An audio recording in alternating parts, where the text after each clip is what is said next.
மாட்சிமை தங்கிய மாமன்னரின் அரியணை அமரும் விழா தொடர்பான தங்களின் ஃபேஸ்புக் பதிவு சர்ச்சையானதற்கு அந்த சமூக ஊடகத்தின் ஆட்டோ டிரான்ஸ்லேஷன் செய்த தவறான மொழியாக்கமே காரணம் என மலேசிய வானொலி தொலைக்காட்சியான ஆர்டிஎம் விளக்கமளித்துள்ளது. அதிகாரப்பூர்வ ஃபேஸ்புக் பக்கத்தில் மாமன்னர் குறித்து ஆங்கில மொழியில் நாங்கள் எதனையும் வெளியிடவில்லை. மலாய் மொழியில் மட்டுமே பதிவு இடம்பெற்றிருந்தது. ஆனால் ஃபேஸ்புக்கின் ஆட்டோ டிரான்ஸ்லேஷன் வசதி ஜூஞ்சோங் காசே என்ற மலாய் வார்த்தையை அனுதாபங்கள் காண்டலன்சன்ஸ் என ஆங்கிலத்தில் தவறாக மொழியாக்கம் செய்து கொண்டதே இவ்வளவு குழப்பத்திற்கு காரணம். எனவே அரியணை அமரும் விழாவுக்கு அனுதாபம் கூறியதாக எங்கள் மீது அவதூறு பரப்பப்பட்டது குறித்து போலீசில் புகார் செய்துள்ளோம். ஃபேஸ்புக்கின் தாய் நிறுவனமான மெத்தாவையும் தொடர்பு கொண்டோம்.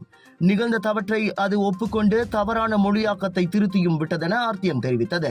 அந்த தவறான மொழியாக்கம் ஃபேஸ்புக்கினால் ஏற்பட்டது. எனவே அப்பகிர்வை இனியும் வைரலாக்க வேண்டாம் என தொடர்புத்துறை அமைச்சர் ஃபாமி ஃபர்ஜில் முன்னதாக கேட்டுக் கொண்டிருந்தார்.